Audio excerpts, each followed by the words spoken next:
5:03. I'd like to call this Howell Township Committee meeting to order. It is December 8th, 2020.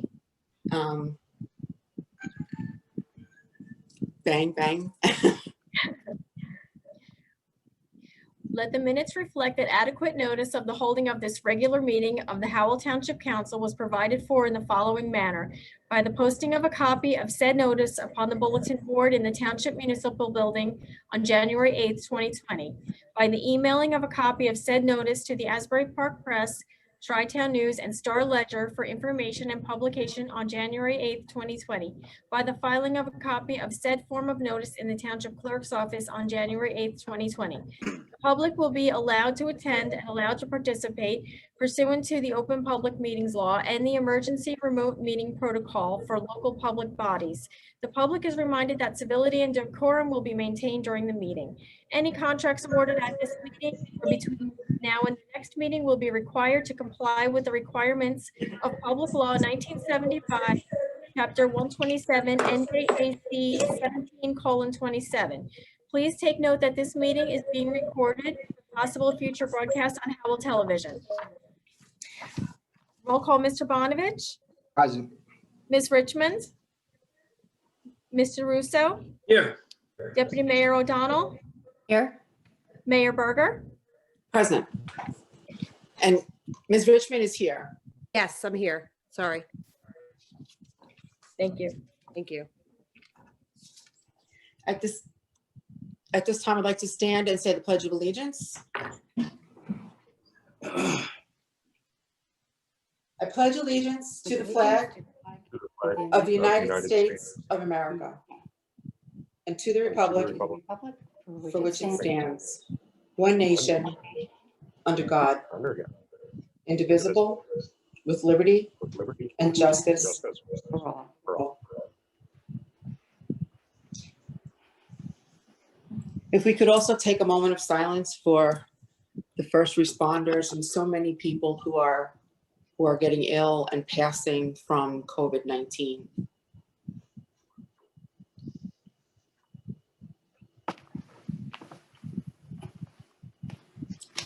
Thank you very much.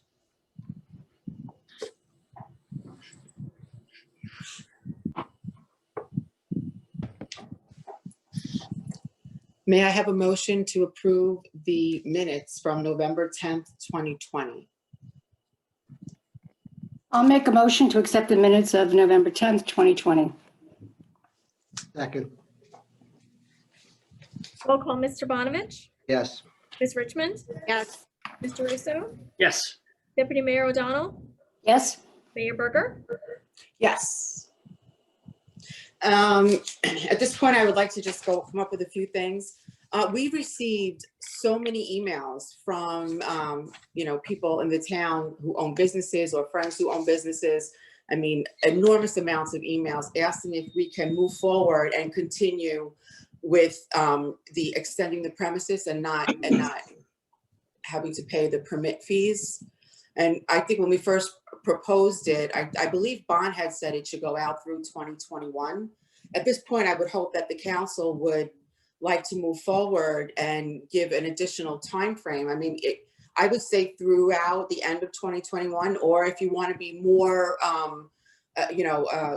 what's the word, conservative, then you could do maybe 6 months, and then we can come back in 6 months and reevaluate, however the board chooses. But I think that the cry out was huge, and I really think that we should extend that to our businesses in the town. Mayor. Everybody's struggling. Yeah, definitely. And I think, Councilman Bonovich, sorry.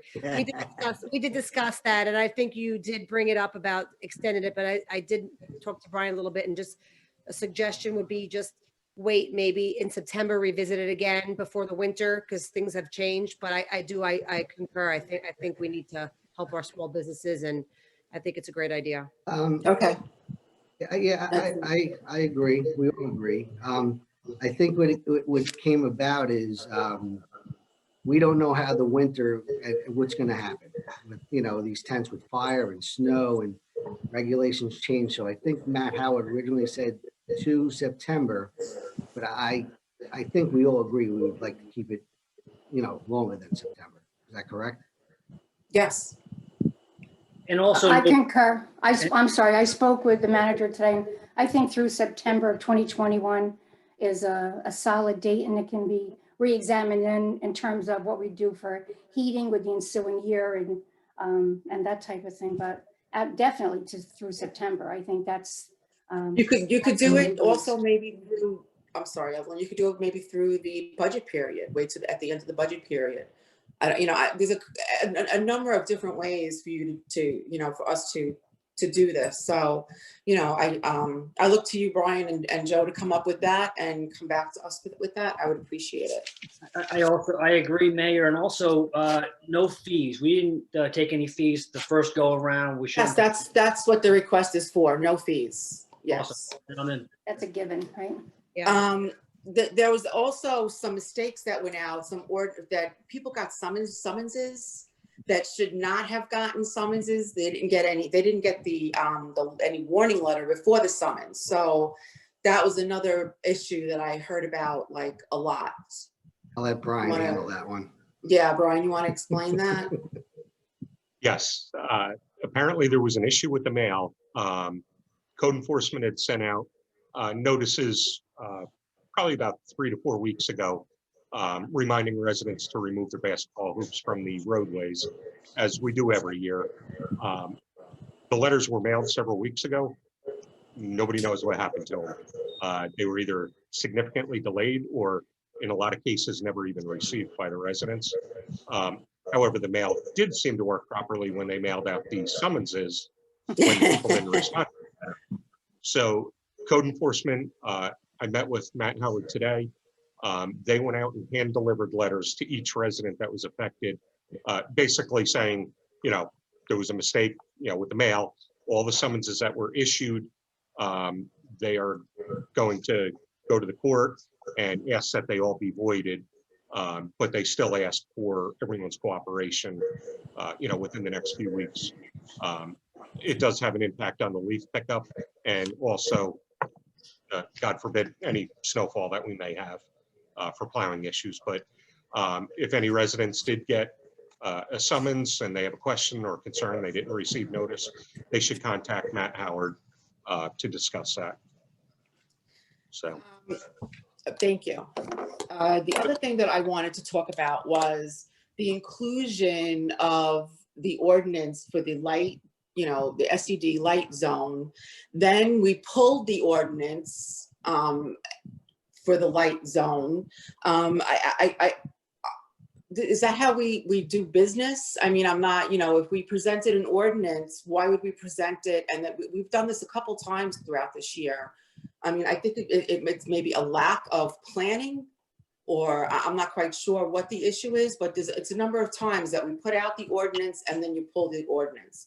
So I don't know why this happened, or, to me, well, so I don't know. Councilman Bonovich, did you have something to say about this? My concern is well, a couple things. We did notice that the public can speak to the ordinances tonight. Now the ordinances are pulled, so I don't know if we're supposed to vote that down, Joe. I don't know the procedure, because we did introduce, and then we did notice that the residents can speak to these ordinances, correct? So I don't know the proper procedure for that. That's number one.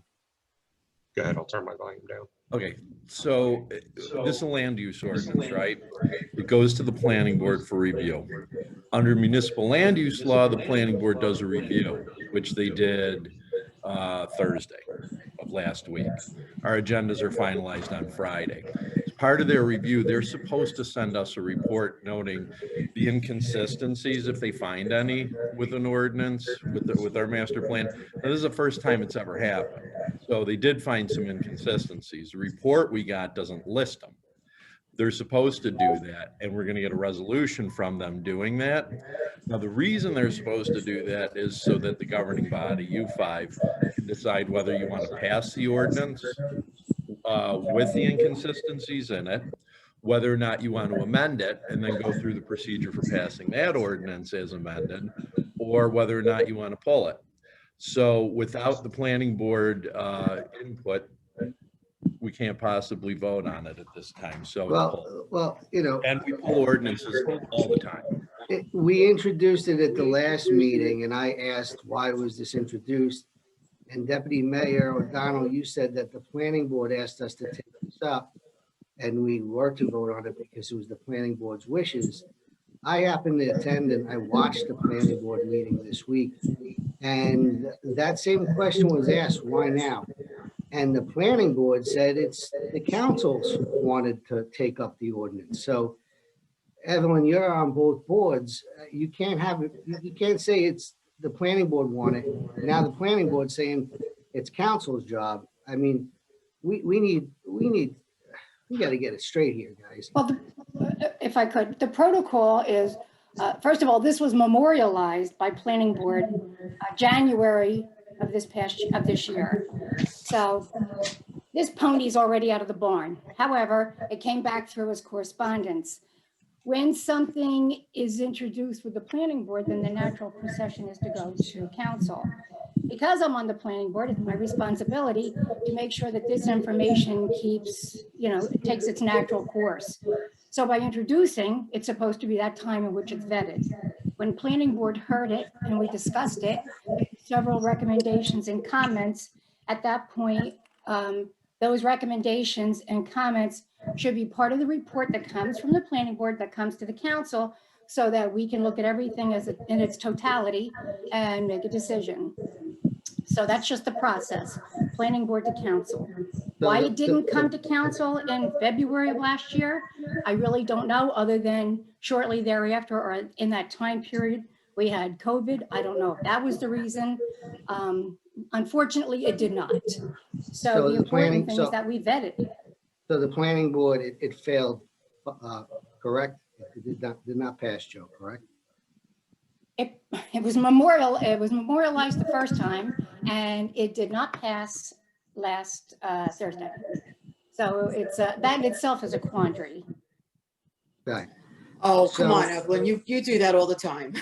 You vote stuff minute. in and then you vote it down. Whatever's going on here, guys, let's be a little respectful. Okay. All right. Well, all right. So I'm Whatever. gonna, so let's just talk through this. As far as we all received the same emails, correct? Correct. From the last council meeting, this ordinance passed on introduction, correct? It failed passing the planning board. It didn't meet muster they didn't seem it was consistent as is, and it needed more definition. Now we are here tonight. The ordinances are not in front of us. I'm questioning if that's proper procedure, if we're supposed to have it on and vote it down. And then we all get the same emails. We got 42 petitions from 42 block and lots residents that are opposed to this. And that, that speaks volumes. We have one from Equestra. They gathered 17 petitions just in Equestra. John Doherty of the Equestra Civics Issues Committee.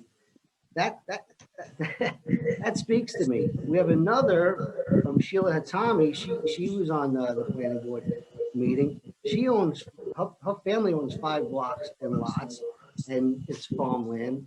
Then we have another petition here with 20 from Mark Parisi up and down Yellow Book Road. You have 42 residents, 42 lots and blocks opposed to this. It can't just go bye-bye. We have to vote it down. It's not going to. That's not what I thought the attorney said. Well, The protocol is the report. Let's let the world know that these residents sent a petition in, and that's not going to go unnoticed that all these residents put their time and work. They thought they were going to vote on these ordinances tonight, and we're not. Well, I don't know why there was a hysteria involving this, because it was introduced, and that means it's going to be vetted. And I read the emails as well, and people are under the impression that there was going to be a vote tonight. Well, it's and noticed if that we was want going to it, be. we would not want it, but procedurally, that's not even correct. Well, So it was noticed that tonight's the night. So. But with all due respect, Councilman, our residents are reaching out after introduction, right? So introduction comes out there, we put it out there, okay? Social media makes this big thing about it, okay? We have the right to listen to our residents and see what they want, and then we come together as a governing body and make a decision. I'm not understanding what the big, yeah, right. We all read the emails. We know people spoke and we're listening and we pulled the ordinance. So I don't understand why you're putting this spin on it, that it's such a conspiracy. Because it was noticed, and I'm asking if it's proper procedure. Are we supposed to vote it down tonight? and No. revisit it? He gave you that answer though. Why is that not? I don't understand. There's no big conspiracy here. We're being I'm not- transparent. Our residents spoke. We're Um, listening. I'm So, here's what recognizing happens all now. these petitions. I have pages and pages. We all have them. We all have Here's- them, exactly. Here's what happens now. So we get the report back from the planning board, right? This is our last meeting of the year. So an ordinance introduced in one year can't be voted on in another. Sure. If the zoning ordinance is going to be put back up, it's going to have to be put back up on a first reading. So there's not going to be a second reading later in the month. There's not going to be a vote on anything. So for all intents and purposes, not having the planning board report and not being able to review the inconsistencies at this point, coupled with, I guess, from what you're saying, some of the citizens generally being against it, it's pulled and it's not going to be valid. And so if there is going to be a zoning change up there, it's going to have to be reintroduced on a first reading and then go through the process again.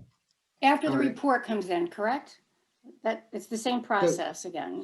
So now Right. let me ask you this, Joe, I guess, because of all this hard work of the residents, all these petitions, would they have to be redone? Because it's a Yes. new ordinance, a new year? Yeah, because it may end up being an entirely new ordinance. It may not have the same language. It may not have, so it would be, it could be an all new thing. So, Okay. yeah. All righty, so that's a, I just want to put it out there. A lot of people, they want to know about these ordinances and where they're going, and looks like they're going to be revisited in 2021, correct? Well, I can tell you, John, that first of all, I'm glad that the residents got together. It was very useful to me in making the determination as to where I am on this thing. I did a site visit. I've looked into this extensively, and those petitions helped me come to the conclusion that now is not the time to rezone. I won't be supporting the rezoning. So I appreciate the residents, appreciate the hard work. It wasn't for naught, all right? And and we're always obviously, here to listen, and I appreciate you guys coming together. Yeah, that's basically, I don't want these petitions to just go to waste. Yeah, they didn't. They worked didn't. hard. They didn't. No. They didn't. And trust me, I appreciated the time and effort that goes into that. I know it's not easy. Everybody's working right now, and we're trying to work and dealing with a lot right now. And on top of that, having to put petitions together, it meant a lot to me. And it gave us an idea of where the public is on this issue and Correct. supporting the rezoning. And Yeah. if I could, the to intensity quickly of it, I address think, the is important, petitions. and it won't be lost when this So goes forward. basically, there was sufficient land area represented by the zoning change. So that's the way that's what the statute looks at. There was sufficient area to trigger a 2/3 vote on it. So it would have had to been four yeses, but we said because we don't have the planning board materials and because we have to look over what their suggestions might be, So, because there doesn't seem to be much of an appetite for zoning up there now anyway. Nothing's going to happen this year. We can't. We don't. so the result of the have a petitions with first the reading. acreage made it as, had to be a 4-1 vote, correct? Right. Super. All righty. If I could, Mayor? Okay. Also, during this time, there was a great discussion at the planning board level that evening about warehouses. So I had asked the manager and the attorney if we could sit together in a workshop manner and vet out what we want to do with warehouses.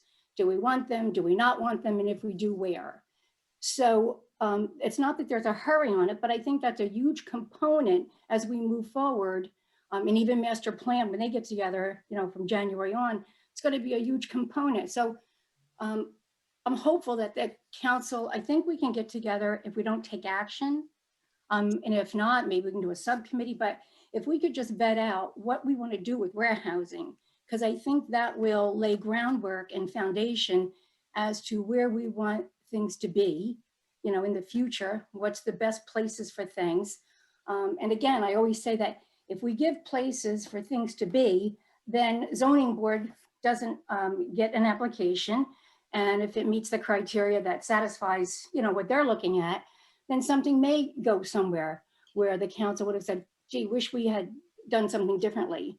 So if we could maybe in the new year, I don't know what kind of a workshop meeting we would call this, but if we could sort of come together on like that issue, because I think that that's a really hot issue now and a topic that we may have to vet for ourselves so that decisions can be made, you know, in a better fashion. And then planning and zoning know exactly how council feels, and we all have a focus and we can follow it. So if the council would entertain getting together to discuss that type of thing, I think it's advantageous to us and the township. So I think that's an amazing idea. And I would absolutely would love to have a meeting that we could all plan together. Joe, how does that happen that we can sit in like this and be able to plan things that does it have to always be by public notice? If it's an, you know, I don't know. I just, You know, I'll look into it. Something, you know, these sort of big picture, big ticket items, it might not be the worst thing to maybe have a special meeting with public involvement. I mean, I don't foresee council taking any action on anything. no. It may just kind of be to streamline what's Kind in, of what's brainstorming, out, that's all. what makes sense in terms of Howell's development. I mean, there's a lot of stuff coming up. We're only a few years away from the next round of COA that's always wrapped up in land use. So But I think we there's a need lot to, of stuff to kind of hash out.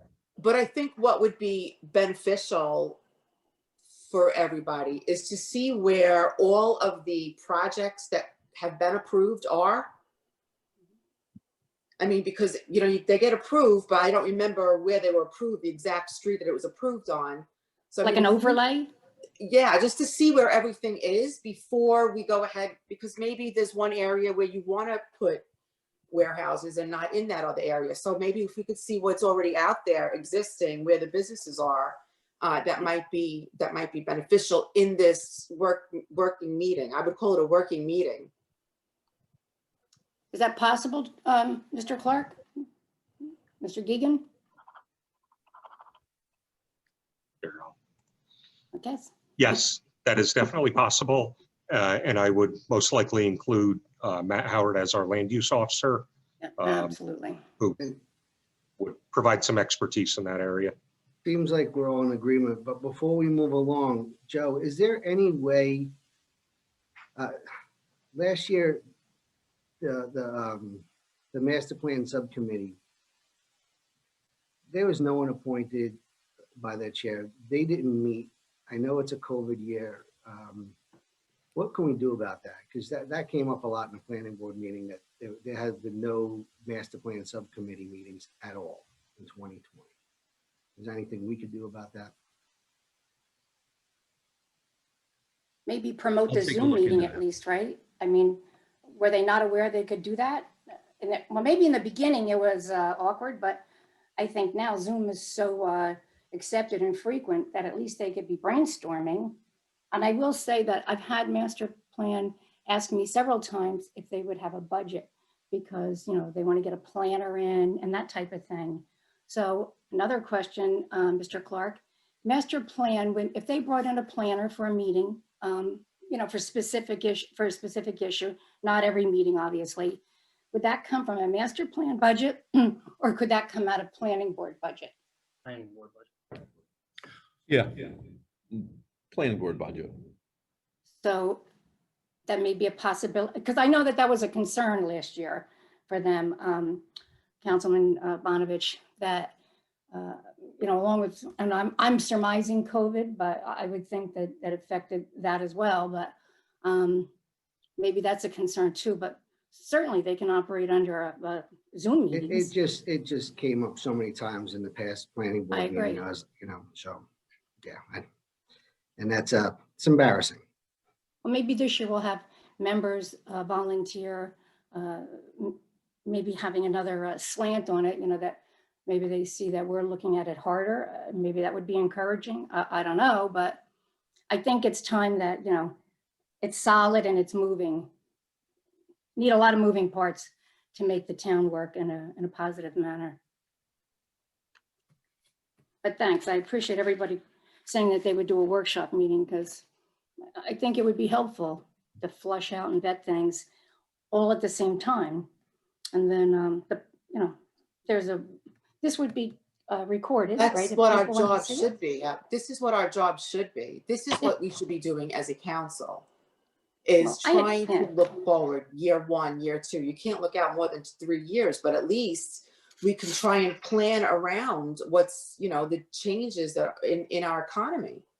If we can be forward thinking about it, we might be able to even maybe get dollars in from organizations that want to sponsor some stuff. So, I mean, I really think this is a fabulous idea. Well, I'm happy, because a couple of weeks ago, I'd asked Mr. Clark and Mr. Geegan about getting together for a meeting, and I'm not sure that everybody responded or thought that maybe at this time it was a good idea, but I'm happy to see that we're kind of all thinking, in that vein. So I think, we should be able to plan 2, 3, maybe in some cases even 5 years. Doesn't mean it may happen. 5 Things years could is a happen long to time. derail you, but the 5 years plan is is long. important. Absolutely. Thank you.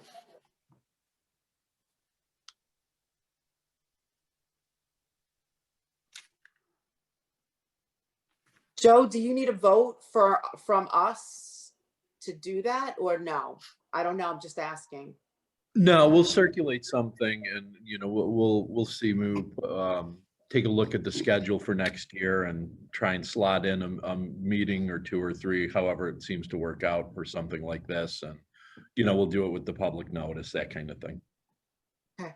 This might even be more than 2 or 3. You might be talking about a monthly meeting to truly look at all the areas in the town.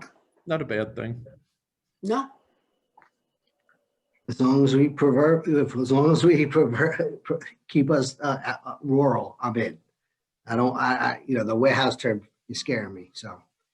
And that's why I'm asking, what do we want to do with that? I think that's such an important issue. That really is the elephant in the room for me, and I think everybody. So you're right, Councilman Bonovich. It's something that we really have to be aware I of. think we all agree on this. Mayor, are we still under discussion? She's Mayor. muted. Mayor, you're muted. Sorry.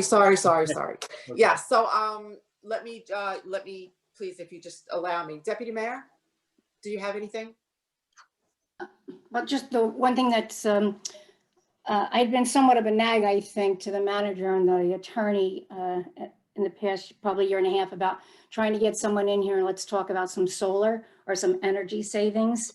And as you know, always, the rules are changing in the state and all of the rebates and whatnot. But the manager thinks that he has maybe somebody that he'll be able to speak to and may be able to give us some guidance. But yeah, and I don't know that it's going to save, $1 million.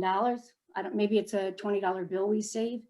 But if we could start, in one building and work up and see if there's something, I just think we definitely have to investigate it at the very least. Anyway, thank you very much, Manager Geegan, Mr. Clark.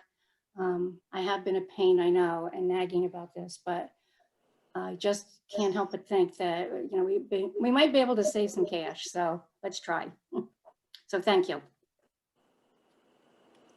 Councilman Bonovich?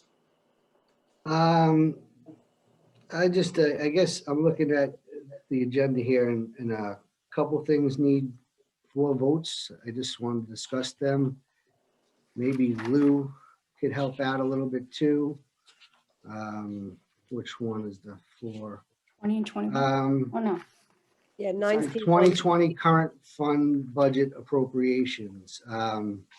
Brian, I believe I asked you about this too. That needs 4 votes. That's rolling money that we did not spend in 2020 to roll into next year's budget, correct? Yes, it's twofold. It's canceling out some line items on our current fund budget that we were able to use the CARES money to supplement. And then the other piece is our old capital projects. We're doing some house cleaning, closing those out. Quite often there is a remainder of money available in some of these capital lines that were dedicated for a specific project that are no longer needed. So we're just closing out all those projects.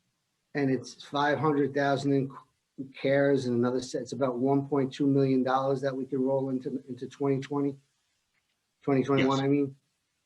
Yeah, And there's no penalty? no, Is Lou on the phone? Is Lou here? yeah, hold on a second.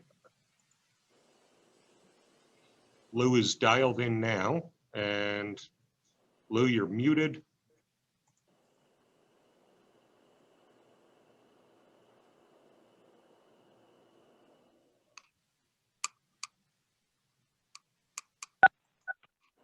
Yep. All right, there we go. Hey, Lou, I'm Sorry just about that. We have questioning, Lou. I'm just questioning 9C2, the 2020, the fund rollover, the 1.2 million, the 500,000 CARES, 700,000. That's going to help us next year. Can you tell us how that's going to help us with the budget next year? Can we use it for debt? What can we use that for?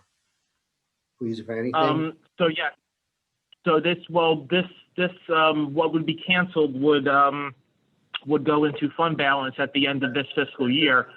So so those funds would be available in surplus to be used as fund balance anticipated in the 2021 budget, as well as some of the capital appropriations can be anticipated as revenue in the 2021 budget. So if by doing this, by canceling it, we could use it right away. We don't have to wait till the end of next year. Am I correct? Absolutely, yes. By statute, like for example, this year's 2020 budget, had we not had I not set aside a resolution to be adopted, it would sit next year as appropriation reserves, and that money would not lapse off into fund balance until the end of the next fiscal year. So we are passing this resolution in order to take that money earlier, so to say. And next year we have that huge upfront debt pay service, correct? We have a pretty big, nut, Well, correct? for the 2022 budget, we have a significant debt service payment that will be coming off of the books. So in light of that adjustment to the budget, I felt that it was prudent to have some of those funds available for the 2021 budget as opposed to the 2022 budget. Paying down debt, you got me. Thank you. No, that's what I wanted to hear. Thank you. Thank you, Lou. Welcome.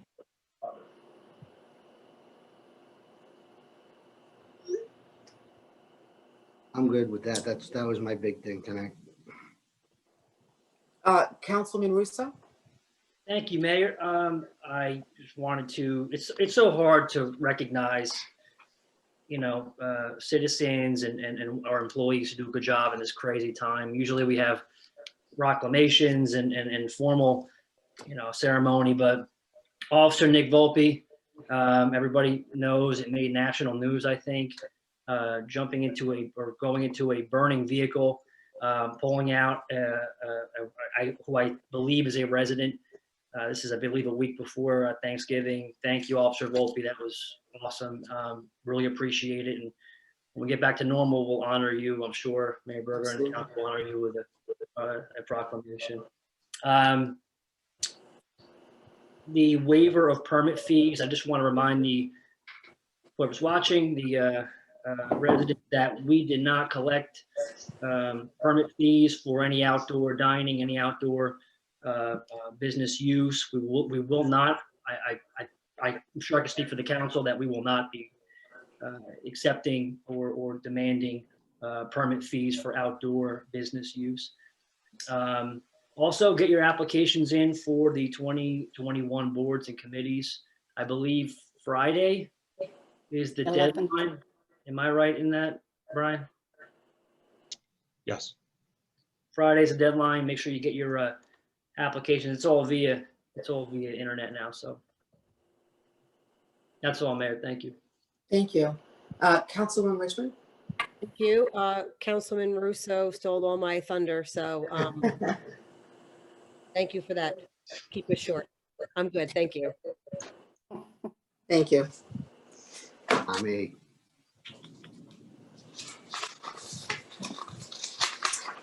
Okie dokie. At this time, I will open up this portion of the meeting for hearing of citizens to comment on the consent agenda items. Mayor, first I'll comment that we did receive a, Excuse me, Brian and Joe, forgive me. I'm so sorry. Brian, please give us your report. I'm so sorry. sure, no problem. I have well, in reiterating Councilwoman Richmond's words, you took some of my thunder. I had some info on the zoning ordinance, that's been covered, the basketball hoop issue.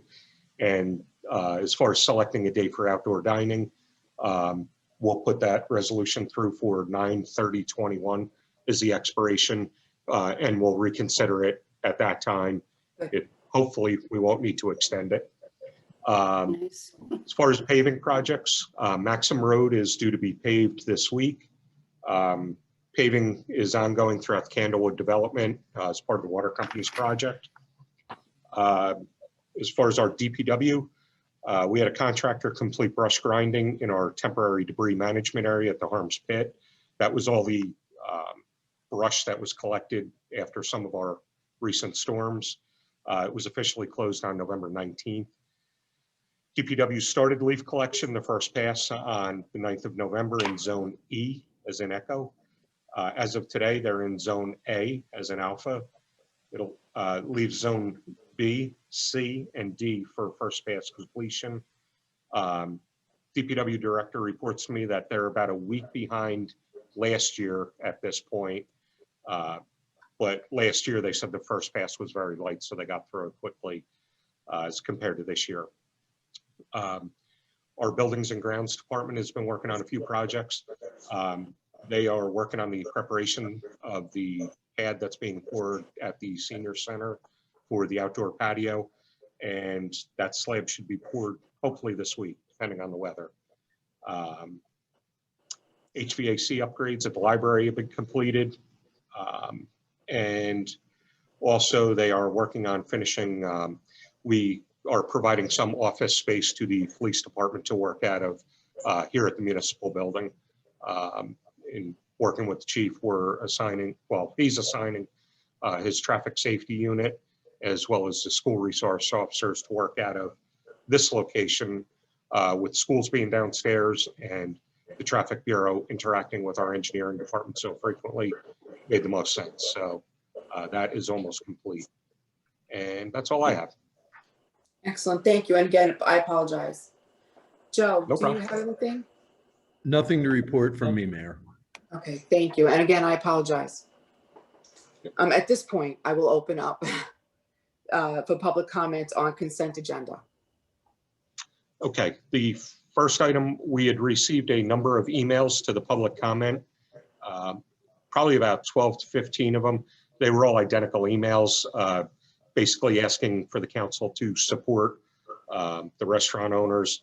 I'll read it really quickly. It's, dear council members, I support our local restaurant owners, and I request that the council enact a resolution waiving all permit fees related to outdoor dining permits during the pandemic.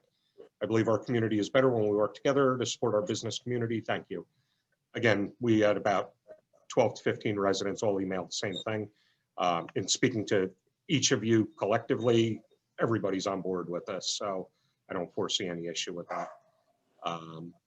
Now, moving on to the public comment. The first person is Tina Smilek. I will move her into the room to comment. Any other members of the public that wish to participate, if you could just raise your hand and I'll go through the list and move you in. Unmute. Can you hear me? Yes. Okay. So it's been a while, so nice to see you all again. I want to start by saying I don't want to talk about election much. It was a pretty contentious election. And I just want to say what you guys do to each other is one thing, but when a private person gets involved, and it really bothers me. So I would like to request that Deputy Mayor O'Donnell, that you say apology to our former manager, Jeff Mayfield, because you threw him under the bus with the whole thing with the transfer station. He met with us in February of this year, and we spent an hour with him, and he was very gracious to both of us, answering every question. So I don't think to blame him for your yes vote to send that letter out for the transfer station was a nice thing to do. And he is an innocent person. So I would like to request that you publicly apologize to Jeff Mayfield for that whole article that was in the paper in which you blamed him for that whole thing. Not exactly the way it happened, but if you don't mind, I'll just take a moment of your time, Mrs. Smilek. Yep. I've spoken to Mr. Mayfield several times about that.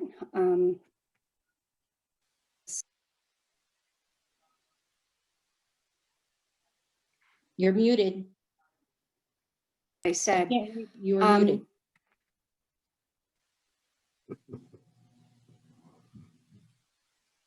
Zoom problems. You're good at. I did speak to Mr. Mayfield several times during that time, after that time, and after I had said that I never saw the letter. I personally still haven't seen the letter because it was attached to the email at the bottom, which I never did see. That's not the point. The point is that I spoke to Jeff Mayfield at length. We texted at length. We've met at length. And he and I are very comfortable with the procedure. I'm sorry if you were offended, because he was not. And I never voted yes for anything because we've never been able to vote for that. No one's voted for the transfer station. No one has stopped the transfer station. The transfer station is now in litigation, and we are all advised, obviously, not to speak to the issue because of litigation. Okay, so you're still saying that Mayfield sent that letter without having pre-approval from council? I just said to you that I did not see that letter. It was attached to an email that I did not see. Okay. He sent it. You didn't do your due diligence and looking at the emails, and you said yes to something that you didn't read. It came across that the wording, you didn't like the wording on it after the fact. And No, you said, I never said that. He never said that. I'm not going to take the public time to defend this. Why was the wording done the way it was? Did you ask him that question? Why was this worded the way it was worded? Did you ask that? I think you know very well I asked that question. Okay, and what was his answer? And his answer was the county wanted something in writing. That was his answer to us. Okay, The so county Deputy told us Mayor, that Ms. was right. Smilek, this matter is in active litigation and we shouldn't be discussing it. I appreciate your commitment to this issue, Ms. Smilek, but you said we have an active lawsuit that we're working on right now. And anything factual that you guys are discussing right now is probably best left because of the litigation.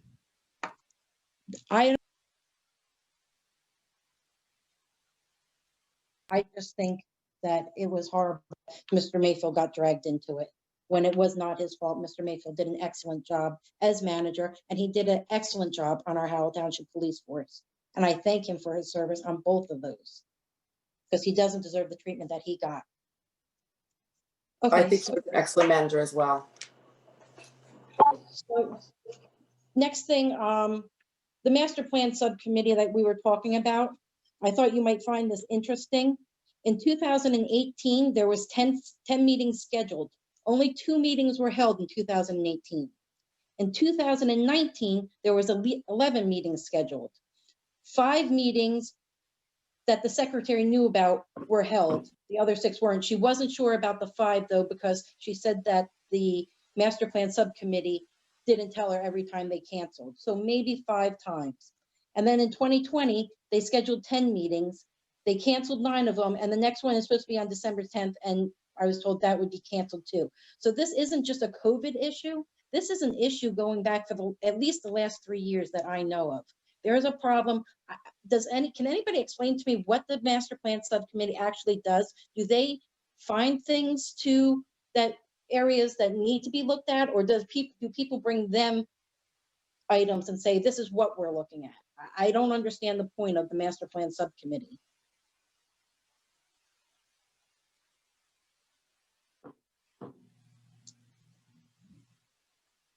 Ina, Yeah, I was the chairman of the master plan subcommittee. I believe it was in 2017, I want to say.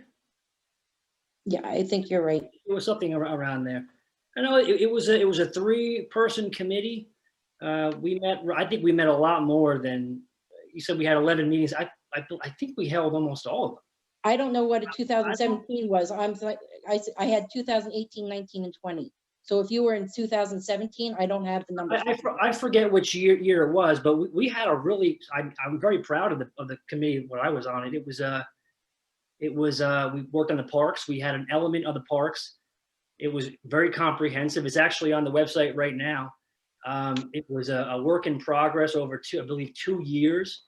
It noted all the condition of the parks, what needed to be done. And it actually led the framework for the park improvements we're seeing today.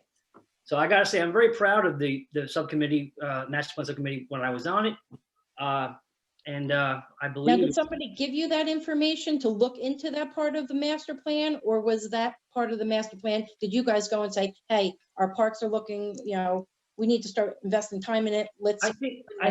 I believe, it could be wrong, but I think I want to say the prior master plan subcommittee chairman, when I came on, I guess advised that, you should work on the parks element. And I agreed.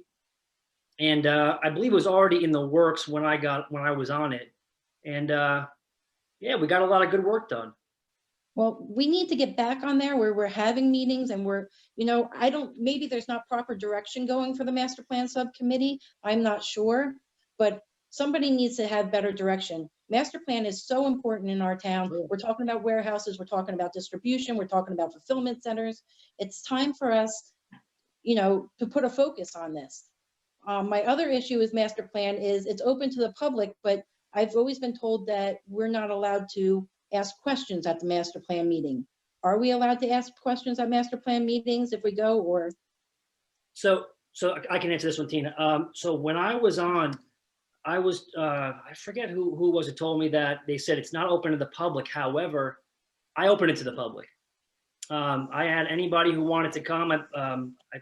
There were a few times where a few residents showed up and just advised from the audience, and it was very helpful. Well, can the council do something in order to put that in place so the master plan subcommittee is open to the public and the public has a chance to look over it and to review it? And that might stop some of this when you pass ordinances, because we can curtail this before it even starts. If we don't have a chance to talk or look at what the subcommittee is doing, and then everything gets thrown in, it takes a little bit on both sides. So my question is, let's open it to the public then. Let's do something that's going to, get everybody working together, because this is a big project. And us all going different directions and getting mad at each other and I don't want this, I don't want that, I'm putting this on, I'm not putting that on, is not getting us anywhere. So we really need to sit down and, either redo this master plan subcommittee. I would like to see a resident committee formed maybe to go over master plans. I know about 20 years ago, there was a big resident committee put together, and it was probably about 20 residents on it. And it might be in your archives. It should be in your archives somewhere, because the actually committee made a report for it. So there's a nice report that goes with it. I'll have to see if I can find that again. But I think there's something that needs to be done that includes the public more when we're talking about master plan zoning and what's going in.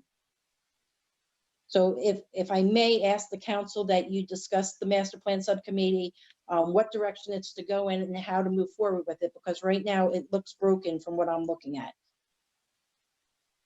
So I would say that we could look at that when we start this work group. I think we should take a look at that and identify, people that are on the subcommittee currently, and maybe there are residents out there who have similar skills. They have you know, we should take a look at that and utilize our residents. I agree. But we could, as a council, I think we could take a look at all of these different components while we're doing this working group. And I think that would allow us to at least come up with a bit of a plan that we could then share.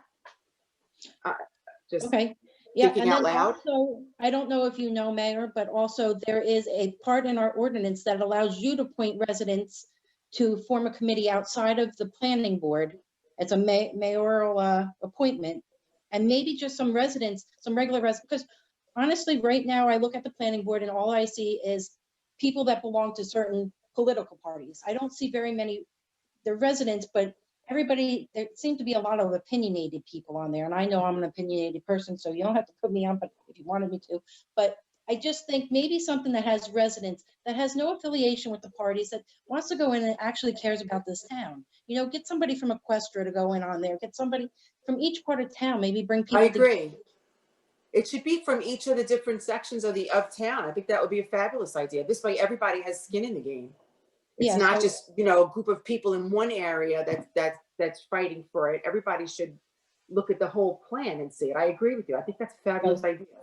So if you could look into that ordinance, I would appreciate it, and maybe you can. I will. Set up, or maybe as a council, you guys can set up something. I would like to see more, you know, in 2021, I would like to see more resident committees in there. So, you know, there's a whole bunch of things out there that could happen. But So can we talk about that, Joe, offline? Of course. Thank you.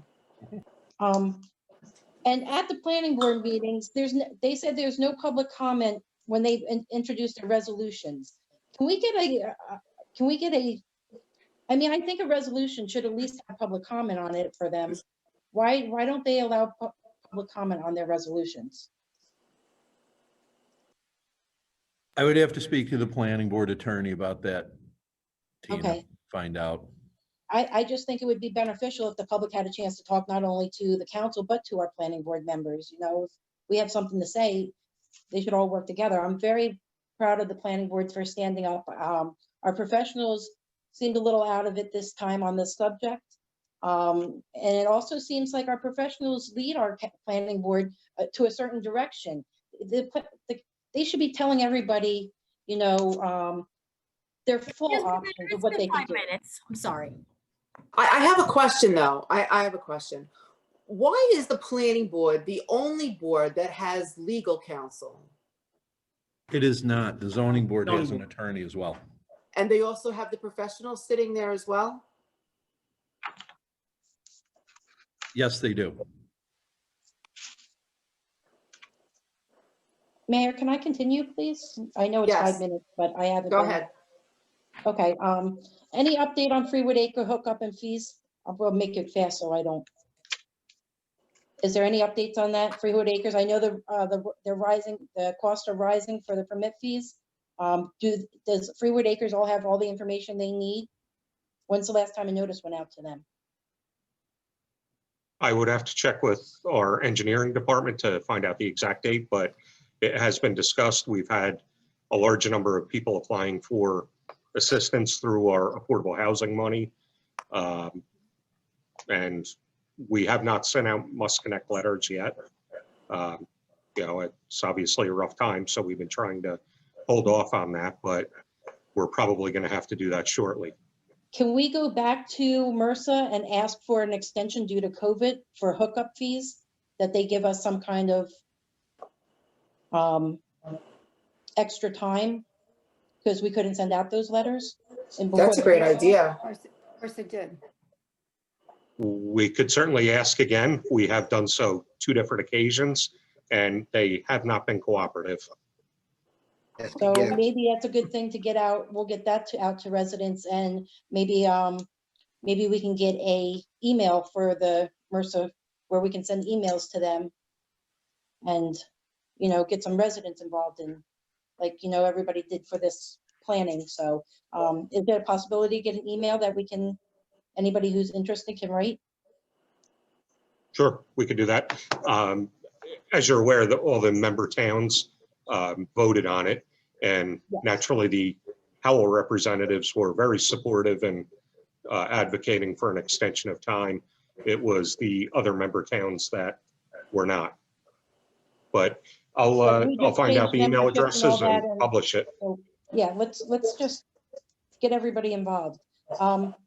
The other thing is, has council seen the runoff water from that Hawk Point development this weekend? It's been all over the social media. Yep. Yes, ma'am. Sweetbriar River. Is somebody looking into that?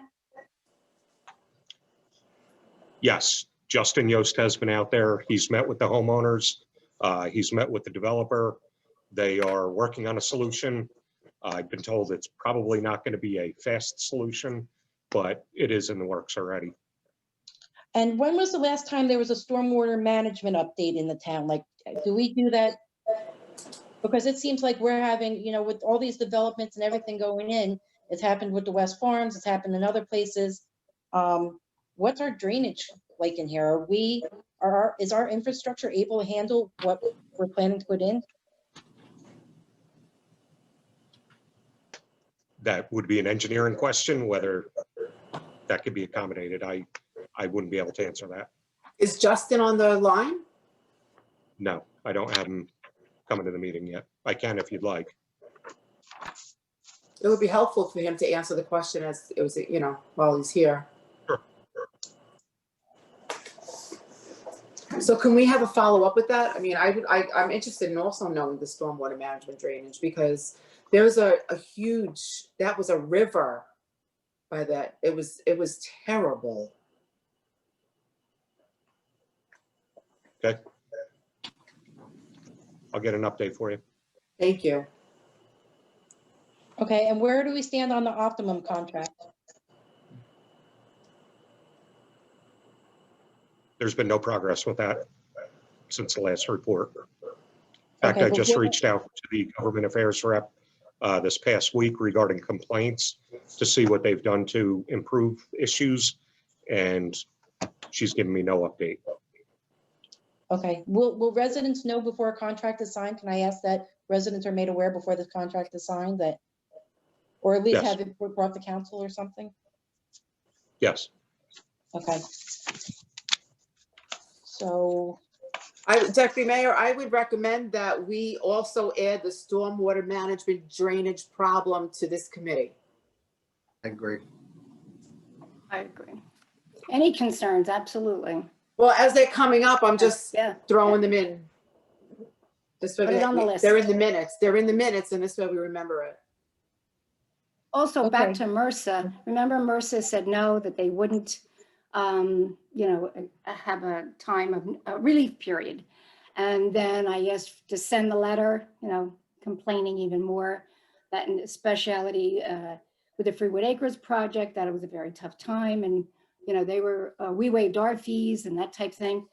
So my understanding at the meeting that I had shared this with everyone, that in fact that they have changed their minds and they did offer a period of time where these permit fees would be waived. The deadline on that, I'm not sure of, but we do have two people that represent Howell. So I could reach out to both of them or have them reach out to you, Mr. Geegan, and share that information. But so it does pay to write the letter and to complain. So they did see it yeah, our I mean, way. right now, I thought it was the end of December. I thought that what it was. Did they extend it again? No, they were never going to extend it. So the end of December was the extension. We can ask for another extension.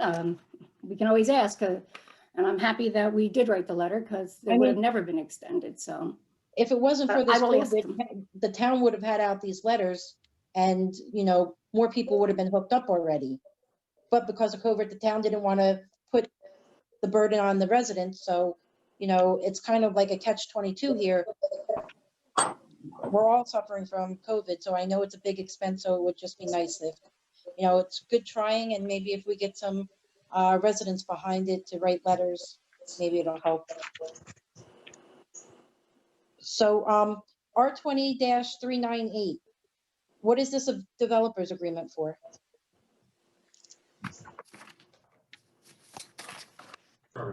Sorry, what was that number again? R20-398? with 41 Randolph Equities? Yes, this is a warehouse that was approved by the planning board. So this, the next step is to have the developers signed. That requires different improvements to Oh, I'm sorry. you're gonna let us do Joe, that. you gotta mute your phone. You gotta mute yourself mute. on here. You got to mute. Sorry. Okay, sorry about that. The developers agreement requires various roadway improvements, contribution to our tree fund. It's for a warehouse in that area. All right. Were they given any, they're doing the tree fund, they're doing everything they have to do. I mean, they didn't ask for any exceptions or anything that were given them? No, Okay. I hope council all read it. And so the R20-399, I just want to know, it seems like we're doing a lot of not to exceed limitations on our lawyers. Does anybody monitor our yearly costs for these law firms? Like, are our law firms going up? Is our costs going up for those? well, we've had some very involved cases. In this particular case, Mr. Christopher Dasty is working on two different things. We have a demo program that's been in progress now over the past year with our code enforcement and has been very successful in resolving problem houses. And the second thing is he's been working on a tax appeal that has wound its way through the courts and is now with the appellate division. So I just see that's this the is reason like for the this. 5th time in a row we're giving more money to law firms, so, okay. It just might be something to look at if we're, where we are with our fees. R20-400, who is this?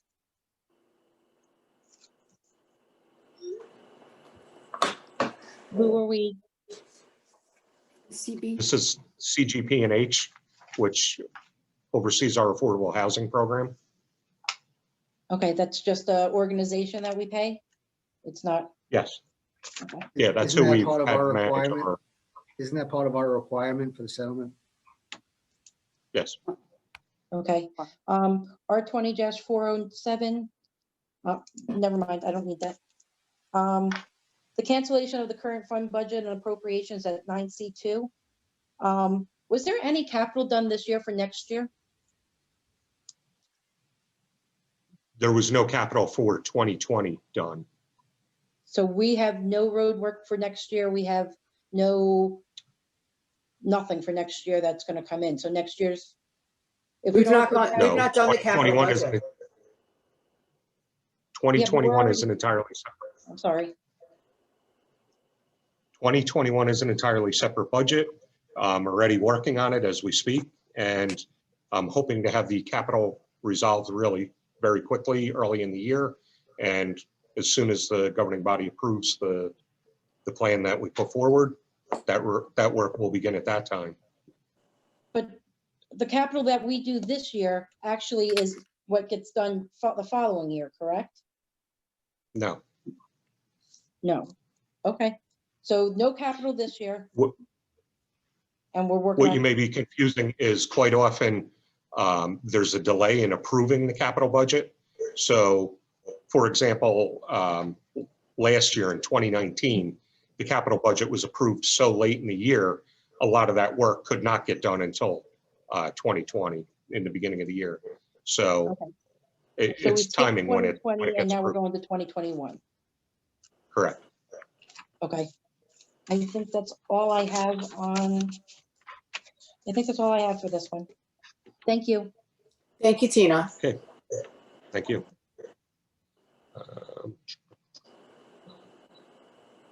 Hold on.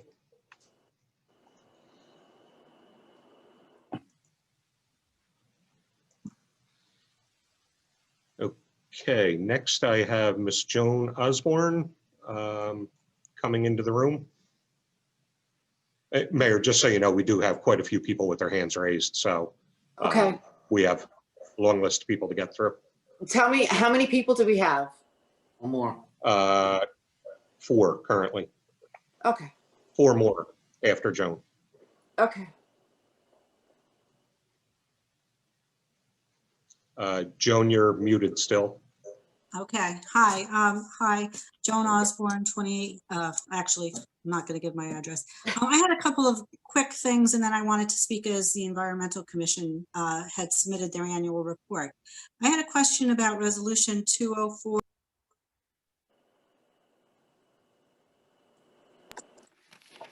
Hi, am I Joan, still? you cut out. Okay, I had a question as to Resolution 20-404, the licensed operational services for sewer service as a shared service with Freehold Township. My concern about that is, there's currently litigation from Colts Neck against Freehold Township and against Howell, as I understand it, to try to give an obligation to build sewer service that would handle a new development in Colts Neck. So I'm wondering about, does this shared services agreement, the provisions within it, would they possibly be impacted by the result of that litigation in a way that would be negative for Howell and cost us more if in fact Freehold Township has to build and service Colts Neck? No, that lawsuit is against MRSA. And because we are a member town, as is Freehold, that's how we're involved in it. As far as this agreement, this is the actual working of our actual sewer system. There's various licenses that our operators must have. And we've had this agreement in place for many years now. Freehold was formerly our primary licensed operator. Earlier this year, we took over the primary position, but they still serve as backup to us. Okay, and my other question was as to Resolution 20-398, which Tina Smilek had just asked about. Just to give you an update, the Environmental Commission is going to be looking at Randolph Equities. They are going back to the zoning or the well, actually the, I don't remember, I think it's the planning board, because they have significant enough changes to what they were proposing building that they have to go back to the planning board. So I don't know if this is the time to sign a developer's agreement until we know all of the changes and whether those changes are going to be approved by the planning board. So I would just, caution you to maybe have a separate vote on that one or hold off on that one. The other concern I wanted to speak as Environmental Commission Chair, we had submitted our annual report that we're required to do every year. We made some recommendations, which you guys have been discussing, such as having a committee and looking at, or at least having, the Environmental Commission participate in looking at environmental issues that might be impacted by requested zoning changes. One of the things that happened or that you've been discussing earlier is, this zoning for an SED light that was voted down at the planning board.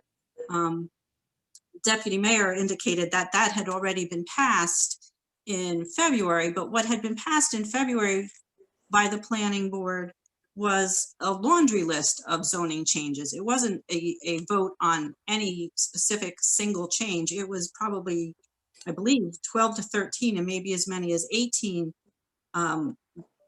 things that they had a master plan subcommittee recommend, and they voted them all at once and not separately. So the idea that this, is something that specifically asked for by the zoning board is, I just want you to remember it was part of, a whole list, and maybe in particular that one was not specifically warranted or wanted.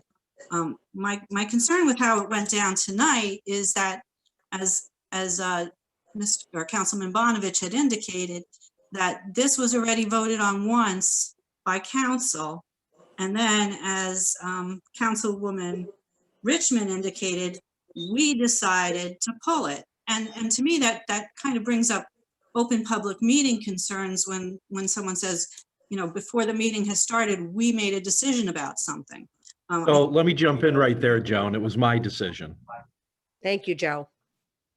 Well, I'm just saying what was said at this meeting. I'm not saying who did what, but that's. And what I'm telling you right now, it was my decision. I understand that, but again, I think a decision, once it's been introduced, the thing you should do is vote it down, not No, just, you're wrong. Not true. well, we can have that. I understand the I'm allowed to statute give you're my- talking about, the one that refers to ordinances, it's 40:49. But there's an interplay when you're talking about ordinances that are being introduced under land use law that require review by the planning board. The planning board found inconsistencies, so we pulled the ordinance. Typically, you're right. You have your first reading, you have your second reading, you have a public hearing, and you have a vote. This is different. And it got pulled. Okay, well, my other point on this is that this meeting, which is occurring at 5 o'clock, was initially noticed, and listed this as being on the agenda. People had interest in it and wanted to be in attendance. But then, my understanding was that this meeting was supposed to be at 6:30 or 7:30, and then at the last, a day before or 2 days before, you change it to 5 o'clock, which is not really convenient time. It looks like we're going to be going through COVID restrictions for a while. And, I would just ask the council to be mindful that if this is the only way people can participate, please keep your meetings at a time, that is not 5 o'clock. Some people are still going into work and are not going to be able to attend. And changing the meeting times around makes it difficult when people think they know when it's going to be, and then it's changed to an hour or 2 hours before they thought they needed to be there. Speaking for the, as to the Environmental Commission, one of the issues that I raised in our annual report was about our ERI, the Environmental Resource Inventory. It is currently, there is an environmental resource inventory that is part of the master plan. It was adopted, and it's, it's listed there when you go and look at master plan elements. The last master plan element that was adopted was, as Councilman Russo indicated, the parks and open spaces element. That was over 3 years ago. The Shade Tree Commission provided us funding. We retained an independent consultant, an environmental consultant, to help us, and she did a fantastic job, and we're nearing completion on it. And I would strongly, strongly urge that, with everything that's going on in this town, it is a very important element to have updated. The current one is over 11 years old. We've done the work. We've spent the money on the consultant. We're hearing that the planning board may not be able to even consider adopting this unless they get some funding for a master plan subcommittee. So, whatever the council can do to make sure that we can keep current information available to residents and developers and available for making good decisions about how to use the available space in the township, I would strongly urge you to do that. Excuse me, Mayor, it's been 5 minutes. That's all I have. Thank you. I would agree with Ms. Osborne. I mean, the ERI, that's the most important thing. If it's 11 years old, it's over a decade. That's how we make our plans. And if we're going to get together, we need that as a resource. So let's put that on a list of things for a monthly meeting. Before we go further, Mr. Clark, when they wanted to get the environmental resource inventory, and I think I gone to the manager and I went to you and asked about shade tree money being used to buy this document, they got it, correct? So how could it be 10 or 11 years old? It was a matching grant, wasn't it? No. There wasn't a 5,000 and we. Oh, I'm sorry. No, I think we did about 10 Yes, right it out of was. shade tree, We and the rest matched of the money was a grant, yes. But the idea of taking from the shade tree was quite appropriate, and I'm glad that the manager and the attorney were able to expedite it. But so this is a document that is what, 2-3 years old at this point in time? No, it's not complete yet. We contracted with the vendor earlier this year, and we Right. have not received a finalized product yet. Okay. which by the way, the last time that we bought one of these, it was a lengthy amount of time before it was finished. So this is Right. very normal for this Well, document. I don't know why, but that is the case. Yeah, So well, there is before- a document coming that will be timely. It's just a matter of them getting it, of the people doing this actually finishing their job and getting it to us. Okay. All right. Thank you. Okay, Mayor, next we have Mr. Greg Forrest. I am moving into the room now.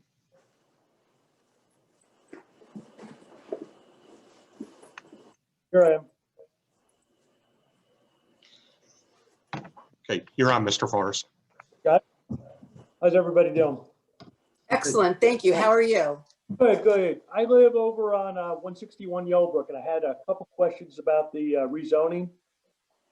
And I'm wondering if the entire Yellowbrook from Adelphia to Route 33 is going to be the SED light. So at this point, those ordinances have been pulled. Joe, do you want to answer this? Sure. So the ordinances that were scheduled. to be Brian, voted on Brian, for mute, rezoning, Brian. They're pulled and they're not going to be voted on. So there's not going to be any rezoning in that area. Is that, it's not going to happen at all then, the SED light? Not now, maybe in the future, we don't know. That's what we're talking about. Okay, so I all mean, right, ultimately. my other questions don't really matter then until it really happens. Yeah, it was pulled and it's the end of the year, so we need a new ordinance and according to the planning board, got to work some things through with definitions and maybe some things will be removed. Well- We don't know if that zone will ever come to fruition.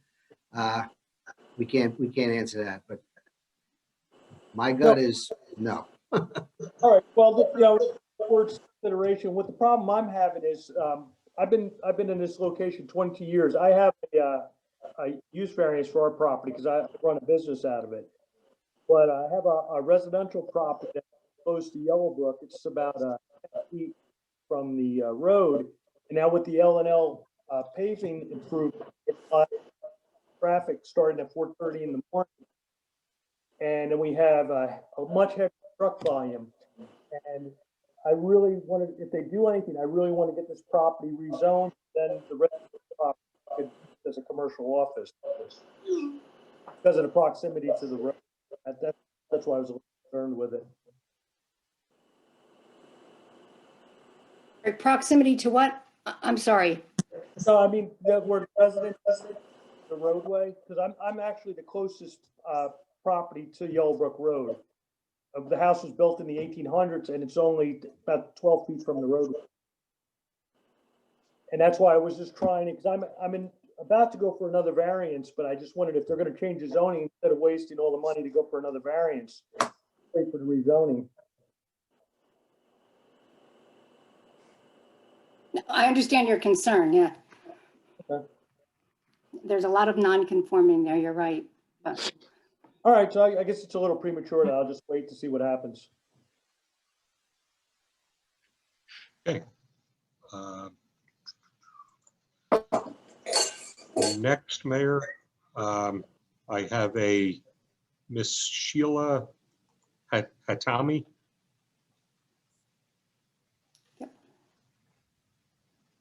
Hi, thank you for having me. I appreciate it. You received our petition, so you know that I'm an attorney and I represent my parents, Ann and Siavash Hatami, and also Steacom LLC, which my father owns, and we own several properties along Yellowbrook Road. This area has always presented a unique issue for Howell. This is not the first time that this has come up. There's always been questions about the zoning and the uses.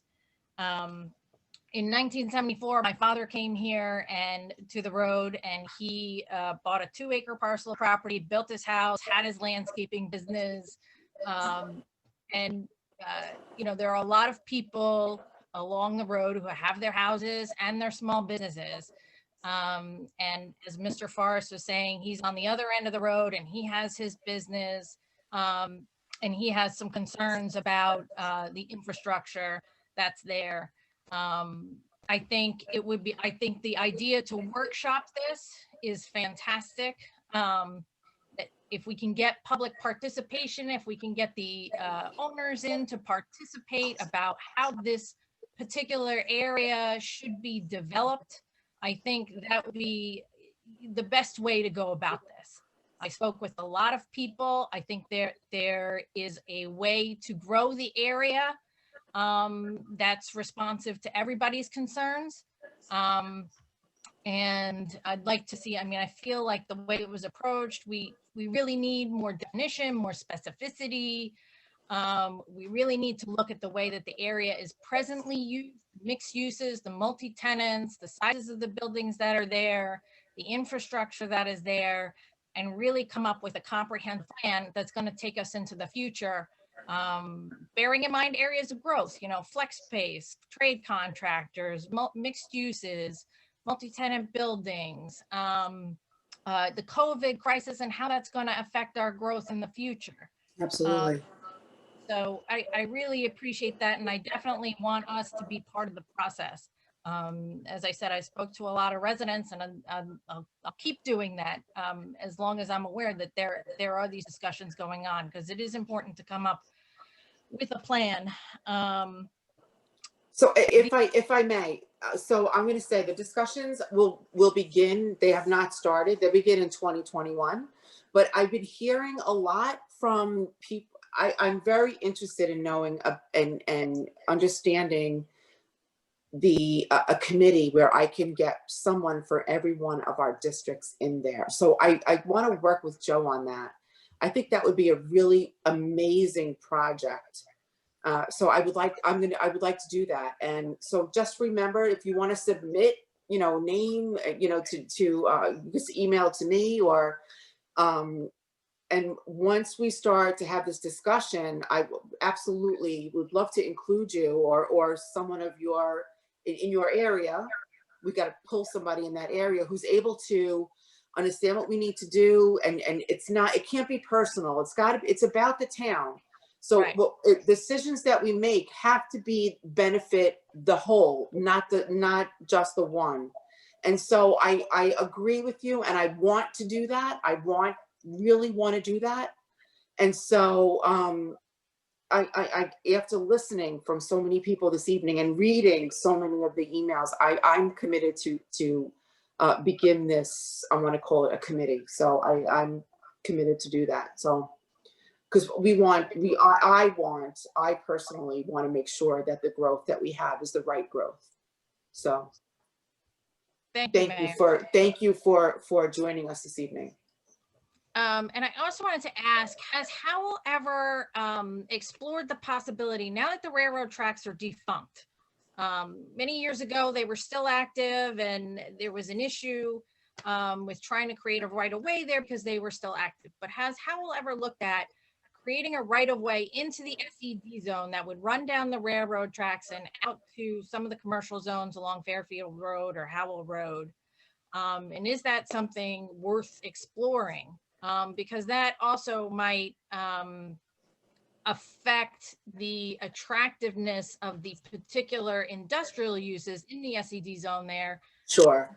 Businesses who want to come in. Right now, I think Sure. It's difficult because Howell has chosen to surround every intersection at Yellowbrook Road with residences. And people don't like trucks coming up right next to their houses. You heard Mr. Forrest, he's 12 feet from the road and it's, you know, it shakes, it's loud, it's, you know. Absolutely. Oh, absolutely. I'm on Old Tavern, so I totally get it. Yeah, right. Mr. Clark, what about the Mom Railroad? Could that be a part of the answer for this young lady? Remember that? The Mom Railroad? They tried to put it through, then they stopped. I mean, anytime you talk about railroads, it gets very complicated very quickly because of the federal layers of regulation overlaying it all. But that doesn't mean we can't at least take an initial look at it and see if it is worth digging a little deeper on. From my understanding, Joe, parts of that rail line are privately owned. Am I correct in that? Mhm. I hear it. So Goes there through is still a Farmingdale. train that passes. On Thursdays, every night at, I hear it at 3 in the morning. Goes right through Farmingdale. I believe parts of Farmingdale. are privately owned, correct? Yeah, so. That's my understanding. I mean, they're still subject to regulation as railroads, so, you know, it may end up even complicating it even further if it's a privately owned portion of it, so. Sure. They just a would lot have of to lease it to parts, someone else, correct? I got you. but it doesn't That's what mean I it's thought. not worth looking into. Absolutely. Absolutely. Just trying to think outside the box as far as solutions. Yeah, go. no, less roads, less, I That's mean, what we want. yeah, less trucks on Yeah, them I mean, roads. This is clearly, an issue going forward. We do need responsible development. There are a lot of mixed uses here, and I think, it's part of the rural character of the town and the things that you were able to do back in the day that have resulted in so many grandfathered properties where people, have their businesses and they live there, or they have different enterprises and barns and different structures, that should be taken into consideration. And I know we're not the only road that has this issue. So I hope we get to workshop this sooner rather than later. And I'm committed to this. So yes, absolutely. great. And the last thing I wanted to ask is about the Freewood Acres sewer and water. If they're going to be coming back in and replacing the landscaping and fixing the curbs and things like that. Yeah, that has been in progress. Is there if you'd like to send me an email about a specific area, I can find out what's going on with that. Okay, I will, because Yeah, it's an there's some ongoing runoff. process.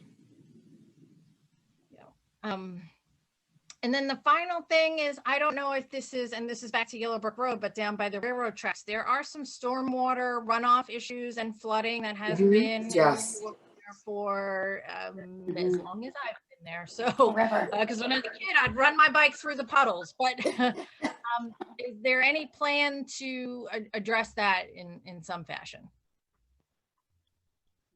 I'm going to say at this point, it looks like we have a lot of things that we want and need to address. So that will be put absolutely on the list. Very good. Absolutely. All right. Thank you so much. I Thank appreciate you. your time. Thank you. Okay, next, Mayor, we have Debbie, there's no last name. Moving her into the room now for comment.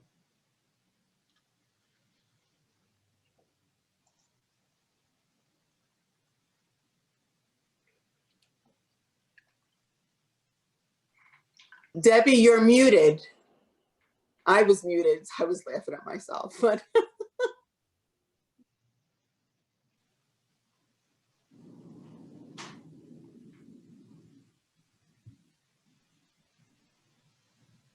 he's still muted. Yeah, I'll give her a few seconds to say I'm prompting her to unmute, but not getting a response.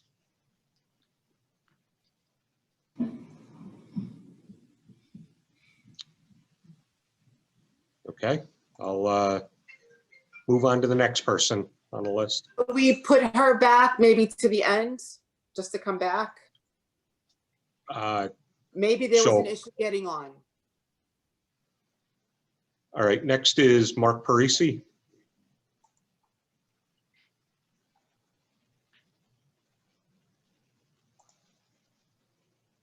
I'm here. Can you guys hear me? Yes. Now we can. Okay. Good evening, everyone. Thank you for inviting me into this meeting. I do want to thank Councilman Bonovich and Councilman Russo for their comments regarding the Yellowbrook ordinances. I appreciate you guys acknowledging the residents' opposition to this. As you know, I submitted a petition regarding these ordinances, and I worked with Sheila Hatami as well as John Doherty at Equestra on this. We really collaborated to want to get the pulse from the residents in that area as to whether or not this is something they want in their backyard. And I appreciate Mr. Clark, you acknowledging that the petitions did meet that threshold. So I appreciate everyone's work on this. As far as the workshops in the master plan subcommittee and all that stuff, I like what I'm hearing. I certainly think that one of the solutions could be that, you know, we go back to the drawing table on this, have some master plan subcommittee meetings, maybe invite the residents that are on that 200-foot list in that area to come to the meeting and discuss what's appropriate and acceptable and useful to everyone in that area. Find a compromise. I'm sure a compromise can be reached if people are brought to the table. With that, when I was up on Oak Tree Drive, which is on the northern end of the Yellowbrook properties, there were some people that were not on the 200-foot list that expressed concerns about this as well. It's my understanding that in the past, the township has actually used a 400-foot list instead of a 200-foot list. Given the nature and character of Howell, I would just ask maybe council consider using a 400-foot list in the future instead of a 200. I think the 200 is the minimum, but I think a town does have the discretion to expand the to a 400-foot list. So I just put that out there for you guys to think about.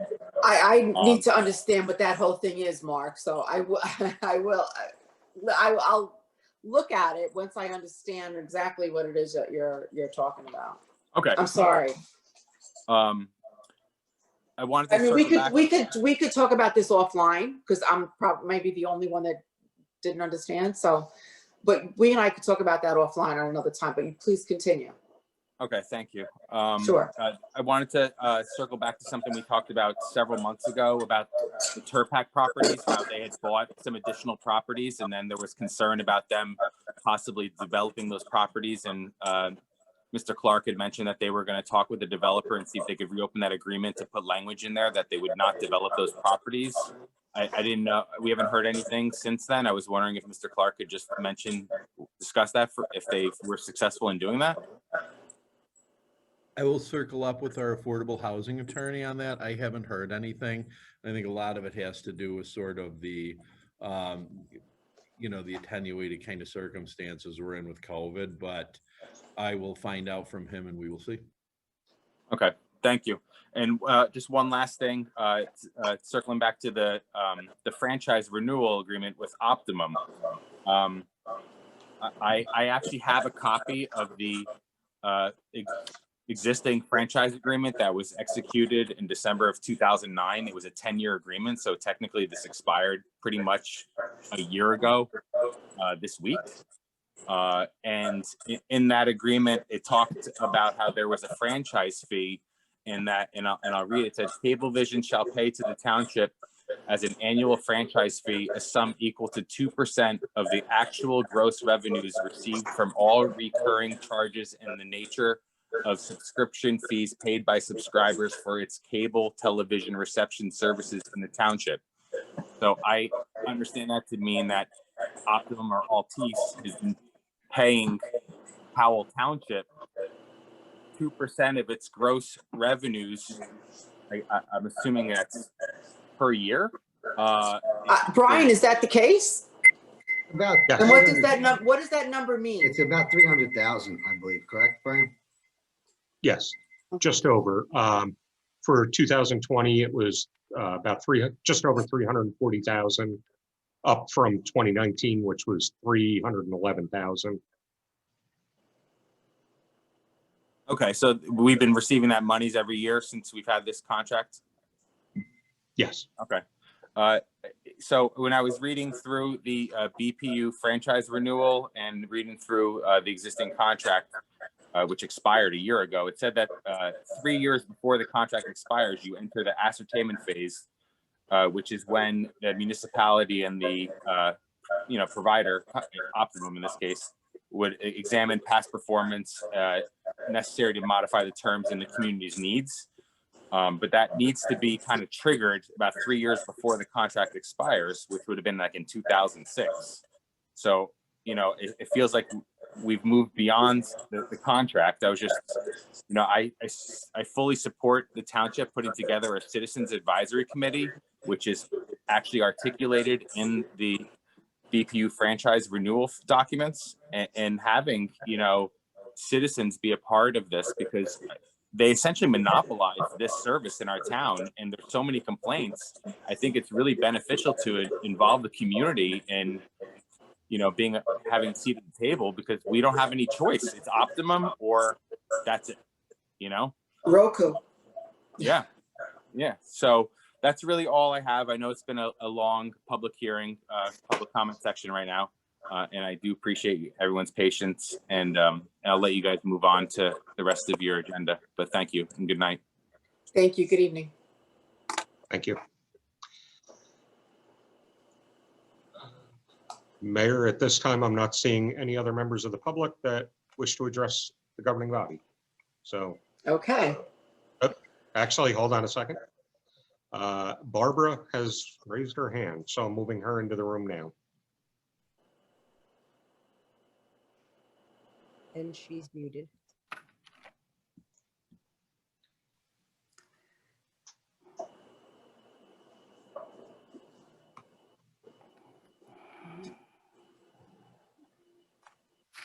Prompting her to unmute her mic. Barbara, you're still muted. You need to unmute to be able to speak.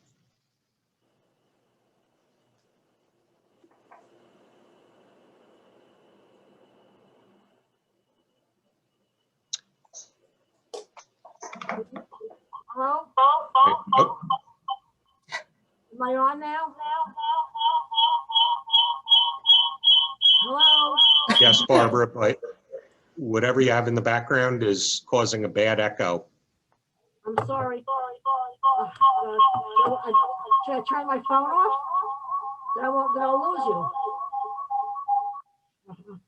Turn the audio off on your computer if you're on the phone as well. I have to turn the audio off on my computer? All right. I don't know how to do any of this. I'm sorry. I'm very. Could she just move away from the computer and achieve it? It sounds like she's on her phone and the computer. She's on at the both. She same needs to shut off the volume on one. Totally shut it down. Barbara, Okay, you want to? I was at the planning board meeting the other night, and they were real upset about the zoning ordinance for Yellow Brick Road. They spent 2 hours talking about it. And they said, it's not for the council to make up zones, light zone or any other zone. I agree. It's the planning board and the planning board only, and the master plan and the subcommittee. And if any of these ordinances passes, then you may cause people to have to move out of town. So you guys really need to get together and have really in-depth meetings with the planning board, because we don't want any people in Howell to lose their property and have to move out of town for some light zone or something was passed by the council. They were real upset. Do you hear me? yes. Okay. I have one other thing. I'm going to bring it up because Tina Smollett brought it up. Is the way station. I have the township letters on official township stationery that was delivered to my house in my mailbox. And boy, and they're signed off. If you have any questions, please don't hesitate to contact us on behalf of the Howell Township governing body and professional staff. Jeffrey Mayfield, Township Manager. I've got them. I've got the township, the letter that all of you were forced to sign. I have the mayor's statement that she had her son read it, but she was that she was against it. So I've got all of this official stuff, and the newspaper article was wrong. This was done for the benefit of the Clare French family. So I mean, all the people on that council, it's my opinion, they all need to be held. This was delivered to my house in my mailbox. So it was signed off by Jeffrey Mayfield on behalf of the council. All right. That's all I have to say. Thank you. Okay, thank you. Thank you, Barbara. Okay. Mayor, I'm not seeing any other members of the public that wish to address the governing body at this time. Okay, so we're going to close that section of the meeting. And we have resolutions. May I have a motion for all of the resolutions? Or if you need to pull one out, please give me your motion. For resolution from 9A1 through 9A30. I'll make a motion to move 9A1 to 9A30 and including motions 9B1 and 9B2. I'll second those. Roll call, Mr. Bonovich, Yes. Ms. Richmond, Yes. Mr. Russo, Yes. Deputy Mayor O'Donnell, Yes. Mayor Berger, Yes. I have resolutions requiring separate vote. 9C1, authorize Chapter 159, New Jersey 2020 Municipal Road Aid, Newton's Corner Road for $250,000. Mayor, I'll make a motion to move 9C1. I'll second it. roll call, Mr. Bonovich, Yes. Ms. Richmond, Yes. Mr. Russo, Yes. Deputy Mayor O'Donnell, Yes. Mayor Berger, Yes. Resolution R20XXX or 9C2, Mayor, I'll make- authorize, sorry, I apologize. Sorry, is ahead again. that's okay. Authorize cancellation of 2020 current fund budget appropriation and prior year's general capital and utility capital improvement authorization balances. Mayor, I'll make a motion to move 9C.2. Thank you. Second. Thank you. roll call, Mr. Bonovich, Yes. Ms. Richmond, Yes. Mr. Russo, Yes. Deputy Mayor O'Donnell, Yes. Mayor Berger, Yes. Public ordinances, 0-20-18, 10.1. Amend, give me one second, amend chapter 188, land use, specifically chapter 188-4, definition and rule of general applicability. Ordinance number 0-28-18, introduced and passed on first reading on 11/10/20 and published according to law, is now being taken up for further consideration of public hearing. Affidavit of publication of this ordinance in the Asbury Park Press issue of 11/13/20 is submitted and was noted that a copy of the ordinance has been posted on the bulletin board in the municipal building and that copies were available to the general public upon request. title of ordinance, an ordinance of the Township of Howell amending Chapter 188-4 entitled Definitions and Rules of General Applicability of the Revised General Ordinances of the Township of Howell.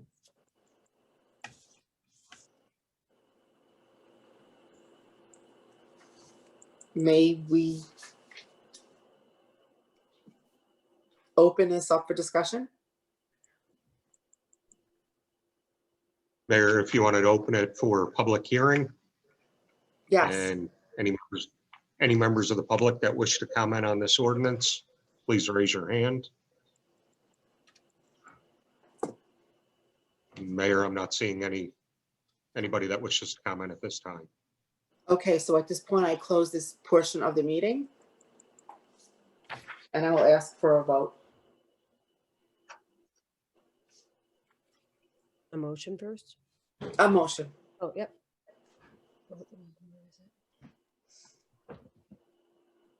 A motion that ordinance number 0-20-18 be finally passed and adopted, and that the same notice of passage and adoption be published in the December 11th, 2020 issue of the Asbury Park Press by reference to its title only. I'll second. Roll call, Mr. Bonovich, Just No. Ms. Richmond, No. Mr. Russo, No. Deputy Mayor O'Donnell, no. Mayor Berger, No.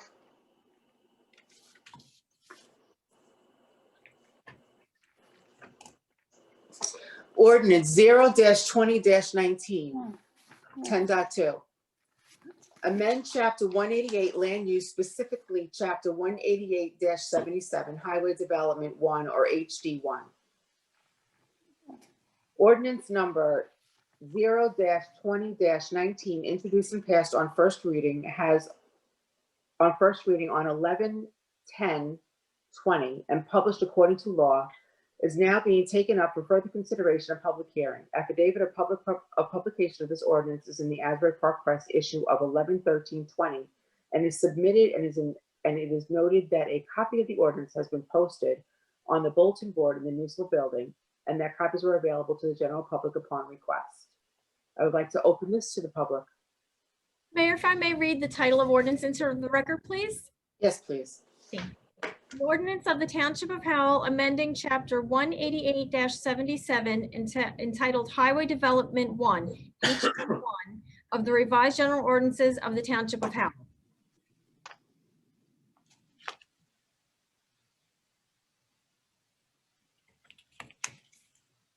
May I have a motion? Mayor, would you like to open it to the public for comment? I'll open it. I'm sorry. I'll open it to the public. Sorry, Brian. Okay, any members of the public that wish to comment on this ordinance, please raise your hand. Mayor, I have Miss Tina Smilek that I'm moving into the room now that wishes to comment. Okay.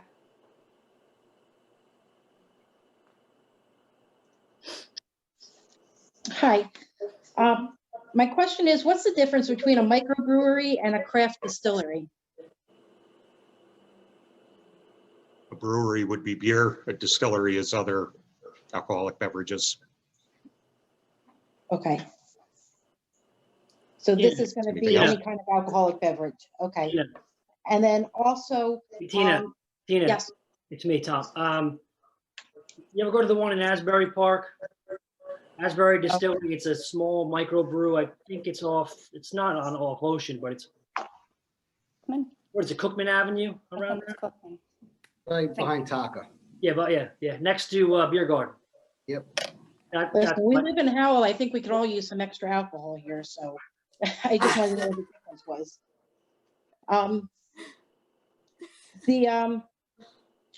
We already have assisted living in our HD1 zone, like Brandywine. How are they approved if we don't have, what's going to make this different? Do they have to apply for a variance now and this gives them free rein not to apply for a variance? Yes. So Yes, it's that's actually correct. making it easier for them, where we can control what's being done now. This resolution will make it easier for these places to do pop-up to build. Absolutely. We won't have a say in it. Correct. Okay, so why would we want to make it easier for people to do this? I mean, we're not saying no, they can't do it. It's just saying right now we have the option to say where it goes on HD1 because it can still go on HD1, correct? Correct. It would need a use variance. Okay, and that gives It's not us a more. permitted use. So if the ordinance passes, which seems doubtful at this point anyway, it would be a permitted use in the zone. And since, there's been a number of court cases that are close to deeming it an inherently beneficial use anyway, it satisfies a lot of the criteria for a use variance to begin with, so. Yeah, I mean, I would just leave it so we have a say of where it goes, not, because we also have schools in that HD1 and everything else. So now you don't want to put a craft distillery like right next to a school, right? So part of it though is, you're saying we have a say. So somebody applies for a use variance and that use variance gets denied by the zoning board, right? Then they litigate. And now all of a sudden we're spending a lot of taxpayer money on litigation when we can make a reasoned decision at this point as to whether or not it makes sense for the township to make it a permitted use. So it's a question of potentially spending a lot of taxpayer money on litigation later. That's all. I think to save our character of our town, we would want to have the say though. I'm never up to giving the say to somebody else. That's how we get involved in getting what we don't want. I mean, if it's reasonable to go there, we're going to say yes anyway. So, and if it's so bad that we don't want it there, let's keep the ability to say no if we don't want it there, which would end up in litigation anyway, because if you put it next to something that doesn't want it, we're going to end up in litigation from the person you put it next to. There's a lot of, you could go litigation either way, but I mean, you didn't approve the the one before this, so I don't think you can improve this one anyway. I think this one's. Exactly. So, thank you. Have a wonderful holiday, everybody. Same to you, Tina. Let's close this portion of the meeting. I think we have to, And with this There's nobody else closed and looking to second- comment, Mayor. I'm sorry? I was just commenting that there's no other members of the public that wish to comment. Thank you. So at this point, is there anyone else to talk about the ordinance? Anyone like to make a motion for the ordinance? Well, in order to vote, we have to get this ordinance Yes, alive. ma'am. So. Ordinance number 0/2019.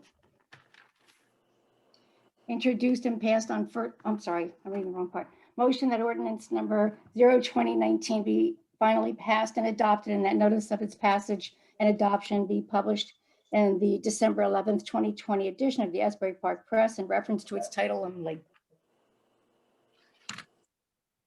May I have a second?